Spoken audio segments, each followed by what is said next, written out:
Sainte Marguerite Marie.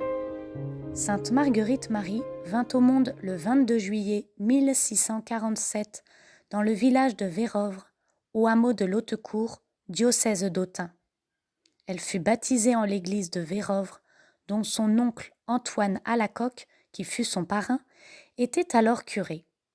Son père, Claude Alacoque, notaire royal, y habitait une propriété composée d'une ferme et d'un grand pavillon.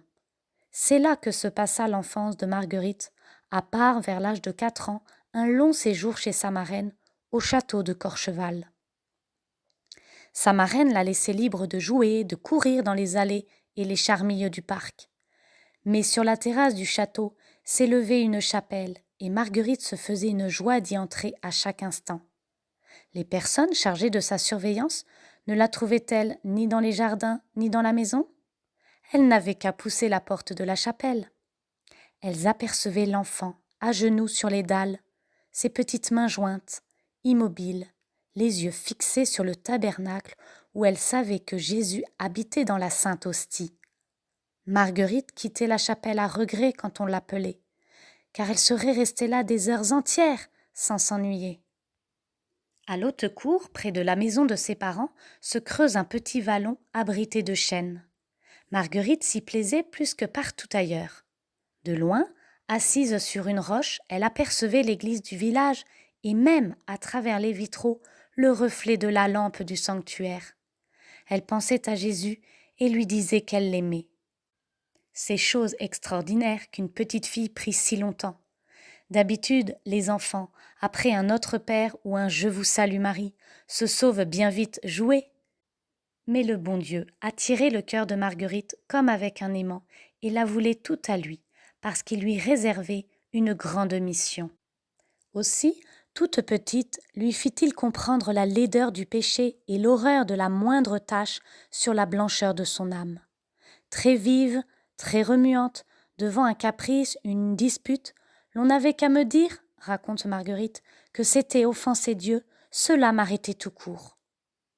Un jour de carnaval, alors que Marguerite avait 5 ans et son frère Chrysostome 7, celui-ci dénicha une épée et vint proposer à sa petite sœur de changer d'habit avec lui et de courir après les fermiers du voisinage pour leur faire grand-peur.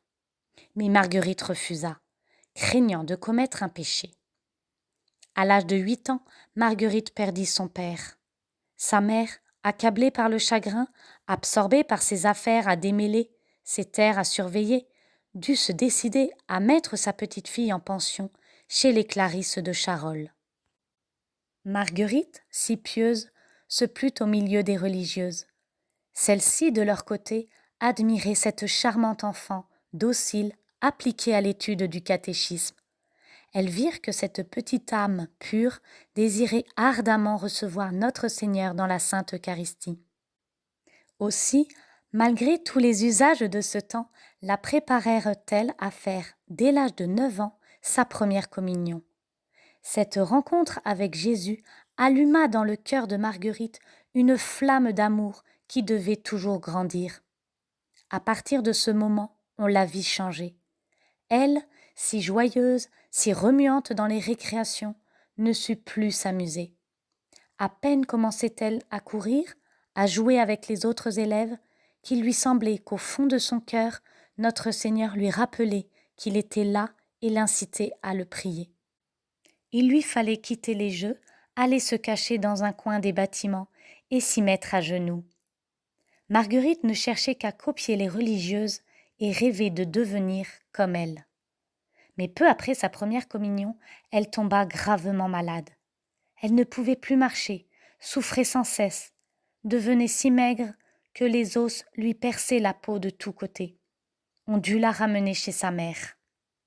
La maison de l'Haute-Cour abritait une nombreuse parenté, 2 grands-mères, des vieilles tantes, un oncle fort rude, des cousins.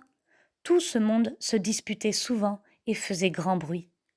La petite malade, dans sa chambre, échappait un peu à ce tapage. 3 années, elle demeura couchée, passant dans le recueillement ses interminables journées. C'était surtout vers la Sainte Vierge qu'elle se tournait avec une vive confiance. Depuis son enfance, Elle lui portait une grande tendresse et la priait sans cesse. Son chapelet ne la quittait pas. Elle le récitait longuement, pieusement, y puisant force et patience. On essayait de tous les remèdes sans obtenir d'amélioration. La pauvre enfant restait aussi maigre et souffrante. Un jour, l'idée vint à sa mère de lui proposer un vœu à la Sainte Vierge. La malade, si elle guérissait, promettait de se consacrer à Marie. Cette proposition ravit Marguerite. Rien ne pouvait la rendre plus heureuse que la pensée de devenir une fille de Marie. « Je n'eus pas plutôt fait ce vœu, dit-elle, que je reçus la guérison avec une nouvelle protection de la Sainte Vierge. » Et Marguerite ajoute qu'à partir de cette grâce, Marie la gouverna, la reprit de ses moindres fautes, comme une maîtresse dirige son élève, ou plutôt, comme la plus tendre des mères conduit son enfant par la main et lui enseigne à faire la volonté de Dieu. Marguerite, de son côté, eut pour sa mère du ciel une confiance plus filiale encore. Dans ses difficultés, dans ses peines, elle invoquait Marie. Je n'osais m'adresser à son divin Fils, mais toujours à elle. Marguerite avait compris que c'est par Marie que nous allons à Jésus. Depuis longtemps déjà, en l'honneur de la Sainte Vierge, elle jeûnait tous les samedis, récitait chaque jour son chapelet et 7 Ave en souvenir des 7 douleurs de Marie. Elle continua ses pratiques avec une plus vive ferveur. La Sainte Vierge, en retour, lui montra sa maternelle protection et plusieurs fois la délivra de très grands dangers. Dures années. Avec la santé, la joie du grand air et du mouvement retrouvé, Marguerite reprit goût à la vie. Par nature, elle eût aimé les distractions. Mais notre Seigneur avait d'autres desseins sur elle. Mêlée maintenant à l'existence de la famille, la pauvre petite s'aperçut vite qu'elle aurait plus de raisons de pleurer que de se divertir. Madame Alacoque, faible et craintive, s'était résignée à confier ses biens à son beau-frère, Toussaint de la Roche, et peu à peu on l'avait dépouillée de son autorité dans la maison. Les grands-mères et les tantes s'étaient emparées de toutes les clés. Marguerite et sa mère ne pouvaient plus toucher à rien. Humiliées, elles vivaient dans un dur esclavage. C'était la guerre, avouera plus tard Marguerite. Nous n'osions rien faire sans leur permission. Marguerite désirait-elle se rendre à la messe ? L'armoire qui renfermait robes et manteaux était fermée, et les vieilles mettaient un méchant plaisir à lui refuser la clé. En ces tristes années, la jeune fille ne trouvait de joie que dans l'église du village. Devant le tabernacle solitaire, elle oubliait ses peines. Jésus la consolait, l'attirait tendrement à lui, et elle ne pensait plus qu'à se consumer en sa présence, comme un cierge ardent, pour lui rendre amour pour amour. « J'y aurais passé des jours et des nuits sans boire ni manger », ajoute-t-elle. Et justement, les gens qui l'entouraient cherchaient 1000 prétextes pour empêcher ses visites à l'église. Si les larmes de Marguerite coulaient devant leur refus, on se moquait d'elle. Son oncle l'accablait de grossiers reproches et de calomnies. La pauvre enfant s'enfuyait cacher son chagrin dans les buissons du jardin ou dans un coin des tables où elle pouvait pleurer et prier tranquillement. Quand il fallait rentrer à la maison, un tremblement de frayeur la saisissait. Pauvre Marguerite, coups et reproches tombaient alors sur elle. « Paresseuse, égoïste, tu n'es pas digne de manger du pain !» Aussi parfois n'osait-elle s'asseoir à la table de famille. Après le souper, elle devait se rendre à la cuisine pour laver la vaisselle avec les domestiques. Quand enfin tout dormait dans la maison, Marguerite, seule dans sa petite chambre, pleurait longuement au pied de son crucifix. Jésus alors venait la réconforter, l'éclairer. « C'est par amour pour toi que j'ai souffert », lui disait-il. Il enseignait à cet enfant la nécessité de porter sa croix pour lui ressembler dans sa passion. Instruite et fortifiée par son divin maître, Marguerite pardonnait à ceux qui lui causaient tant de peine. Elle priait pour eux, leur rendait service, ne se plaignait jamais, ni ne racontait à personne ce qu'elle endurait. Mais voir sa mère chérie, traitée comme elle, privée de tout, la désolait. Madame Alacoque, d'une faible santé, était souvent malade. Marguerite seule la soignait, et encore lui refusait-on toutes les choses nécessaires pour cela. Elle, si timide, devait alors mendier dans les maisons du village quelques œufs, un peu de sucre pour sa mère. Un hiver, Madame Alacoque tomba malade à mourir. Un chirurgien qui passait par le village déclara qu'à moins d'un miracle, cette dame ne pouvait en réchapper. En écoutant cela, Marguerite défaillait de douleur, et personne autour d'elle ne semblait s'en mettre en peine.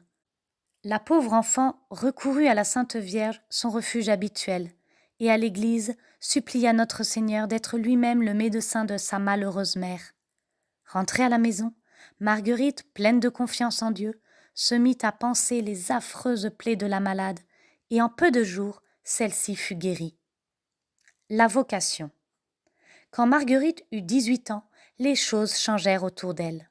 Sa mère désirait vivement la marier, espérant qu'elle pourrait alors quitter cette maison où on la rendait si malheureuse, et vivre chez sa fille. Elle fit donc confectionner de jolies robes à Marguerite et la conduisit dans des réunions où la jeune fille fut trouvée charmante avec ses boucles brunes et ses grands yeux noirs. Marguerite se laissait distraire, car sa nature vivante la portait au plaisir. Mais rentrée dans sa chambre, elle pensait avec remords à la promesse faite à Dieu d'être religieuse et passait en prière le reste de la nuit. Plusieurs jeunes gens demandaient sa main et sa mère la pressait d'accepter. « Je t'en prie, mon enfant, suppliait-elle. Décide-toi, songe que si tu te maries, je pourrai m'en aller avec toi. » Marguerite aimait si tendrement sa mère que son cœur se déchirait à la pensée de la quitter pour rentrer au couvent. D'un autre côté, Notre Seigneur l'appelait. La pauvre enfant ne savait plus que devenir. On la voyait pâlir et maigrir. Au milieu de ses anxiétés, un matin où elle était allée communier à l'église du village, Notre Seigneur lui fit entendre sa voix au fond de l'âme, lui reprochant de vouloir l'abandonner. « Mais si tu m'es fidèle, et si c'est moi que tu suis, je t'apprendrai à me connaître et me manifesterai à toi. » En rentrant à la maison, Marguerite déclara fermement qu'elle ne se marierait jamais et serait religieuse. Sa mère comprit qu'elle ne devait plus disputer son enfant au bon Dieu. En attendant de connaître le couvent où Dieu la voulait, Marguerite s'occupait des enfants abandonnés, nombreux dans la région. Elle les rassemblait autour d'elle, leur donnait tout l'argent dont elle pouvait disposer et surtout leur enseignait les prières et le catéchisme. Ils venaient volontiers près d'elle, si douce et compatissante. Les leçons se passaient dans les champs, mais les pluies et les froids de l'hiver forçaient à chercher un abri. On ne pouvait tenir dans la chambre de la jeune fille. Il fallait s'installer dans une grande pièce de la maison. Quand le bruit de cette marmaille venait aux oreilles de la grand-mère et de l'oncle Toussaint, ils accouraient furieux, chassaient le troupeau et grondaient Marguerite. Celle-ci visitait aussi les pauvres malades de la campagne. Pour l'amour de Jésus, elle lavait et pansait leurs plaies malgré ses vives répugnances. Où entrerait-elle en religion ? On lui parla de la visitation de Parelmonial, les Saintes Maries comme on disait alors. En entrant au parloir de ce couvent, Marguerite entendit une voix qui lui disait au fond du cœur « C'est ici que je te veux ». En juin 1671, elle s'arrachait à sa mère si tendrement aimée. À la porte du couvent, il lui sembla, avouait-elle, que mon esprit allait se séparer de mon corps en entrant. Pour la récompenser de sa générosité dans le sacrifice, Notre Seigneur la combla de sa tendresse. Bientôt, les religieuses ne surent que penser de cette jeune sœur. Sans doute, c'était la plus humble, la plus obéissante, la plus charitable des novices. Mais elle paraissait toujours tellement recueillie, absorbée comme loin de la terre. La supérieure, pour l'y ramener, l'envoyait balayer, travailler au jardin. On la chargeait de garder dans l'enclos du couvent une ânesse et son ânon, après lesquels il fallait sans cesse courir pour les empêcher de brouter les légumes du potager. On l'employait aussi à l'infirmerie, où la besogne pénible ne manquait pas. Sœur Marguerite Marie obéissait toujours avec son doux sourire. Ses compagnes ne se doutaient pas que notre Seigneur lui tenait partout compagnie. Il l'instruisait, la reprenait des fautes les plus légères, car Jésus ne peut souffrir la moindre tâche. Les grandes révélations du Sacré-Cœur. Jésus préparait ainsi Marguerite-Marie à la mission qu'il allait lui confier. Le 27 décembre 1672, fête de Saint Jean, l'apôtre qui a la scène reposée sur le cœur de Jésus, Marguerite-Marie, agenouillée à la chapelle, vit soudain notre Seigneur lui apparaître et lui montrer son cœur sacré tout entouré de flammes. Il lui dit « Mon cœur divin est si passionné d'amour pour les hommes, et pour toi en particulier, que ne pouvant plus contenir en lui-même les flammes de son ardente charité, il faut qu'il les répande par ton moyen et qu'il se manifeste à eux pour les enrichir de ces précieux trésors que je te découvre et les retirer de l'abîme de perdition. » Puis Jésus ajouta « Veux-tu me donner ton cœur ? Seigneur, je vous supplie de le prendre. » Et Jésus le prit, le mit dans le sien, où il se consuma comme un petit atome dans une ardente fournaise. Pendant que notre Seigneur lui parlait, Marguerite-Marie ne savait si elle était au ciel ou sur la terre. Une autre fois, Jésus se montra tout éclatant de gloire, ses 5 plaies brillant comme des soleils et des flammes sortant de son cœur. Il dit encore à Marguerite-Marie combien il aimait les hommes et souffrait de leur ingratitude. Il lui demanda, pour le consoler, de communier souvent, surtout le premier vendredi de chaque mois. La sœur, par obéissance, raconta ses visions à la supérieure qui n'eut pas l'air d'y croire et l'humilia beaucoup. Mais les visites de notre Seigneur, ses paroles avaient si fortement ému Marguerite-Marie qu'elle tomba gravement malade. Sa supérieure lui ordonna de demander à Dieu sa guérison. Ce serait le signe que ces choses extraordinaires venaient de lui. Marguerite-Marie obéit et la Sainte Vierge lui apparut, lui promettant de lui rendre la santé de la part de son divin Fils, car elle aurait encore beaucoup à souffrir. « Mais ne crains rien, » ajouta Marie, « je ne t'abandonne pas et je te prends sous ma protection. » Là-dessus, Marguerite-Marie se trouva subitement guérie. Elle n'était pas au bout de ses peines.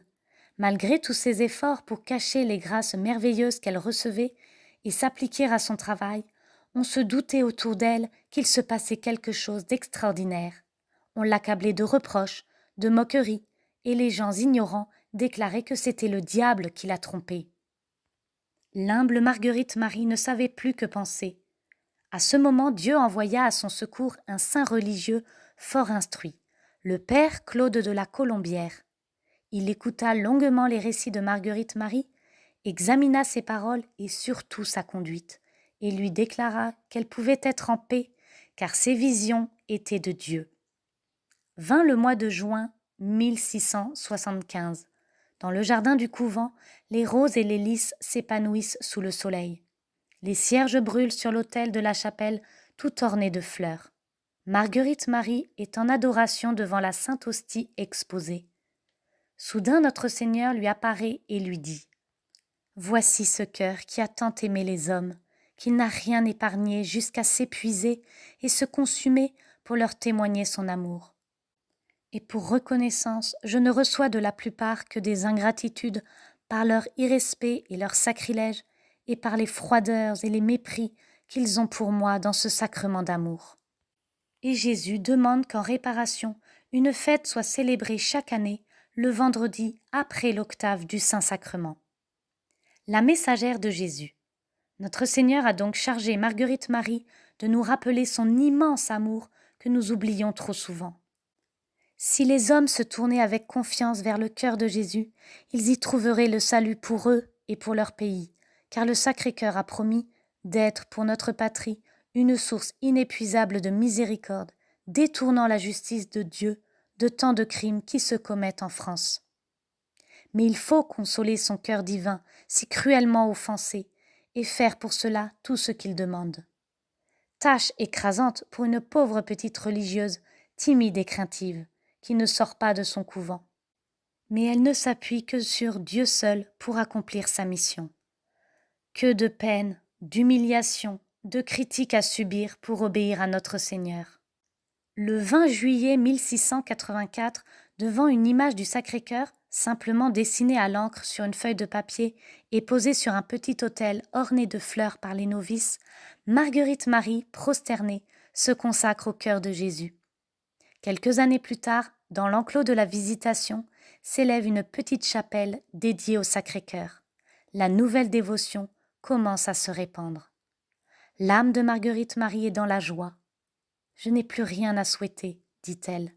Je ne désire plus rien puisque le Sacré-Cœur est connu et qu'il commence à régner sur les cœurs. » Elle meurt doucement et saintement le 17 octobre 1690, après avoir murmuré « Je n'ai plus besoin que de la miséricorde du Sacré-Cœur. » Son corps repose sous une dalle du chœur de la chapelle de la Visitation, à l'endroit où Notre Seigneur lui apparut. L'Église a déclaré sainte l'humble Marguerite Marie. Dans la chapelle où Notre Seigneur lui apparut, des pèlerins par milliers viennent chaque année invoquer le divin cœur. Au milieu des bouleversements actuels, redisons sans cesse avec toute notre ferveur « Cœur sacré de Jésus, ayez pitié de nous. Cœur sacré de Jésus, j'ai confiance en vous. Cœur sacré de Jésus, sauvez la France. Cœur sacré de Jésus, donnez la paix au monde. » La grande promesse. Peut-être est-il opportun de rappeler ici la 12e promesse faite par notre Seigneur à Sainte Marguerite Marie et connue sous ce nom dans toute l'Église. La voici comme nous la présente la Sainte. Un jour de vendredi, pendant la Sainte Communion, il dit ces paroles à son indigne esclave, si elle ne se trompe. « Je te promets dans l'excessive miséricorde de mon cœur que son amour tout-puissant accordera à tous ceux qui communieront 9 premiers vendredis du mois de suite la grâce finale de la pénitence. Ils ne mourront pas en sa disgrâce, ni sans recevoir leur sacrement, mon divin cœur se rendant leur asile assuré en ce dernier moment. » Voyons bien la signification exacte. Notre Seigneur promet la grande grâce de la pénitence finale, que l'on ne mourra pas sans recevoir leur sacrement, c'est-à-dire ceux qui leur sont nécessaires vu l'état de leur âme. De ce texte, il ressort clairement qu'elle ne concerne pas la vie, mais la mort et les conditions essentielles d'une bonne mort. Mais cette promesse exige qu'on s'en tienne à la lettre même de la promesse. Communion du premier vendredi, renouvelée 9 premiers vendredis de suite.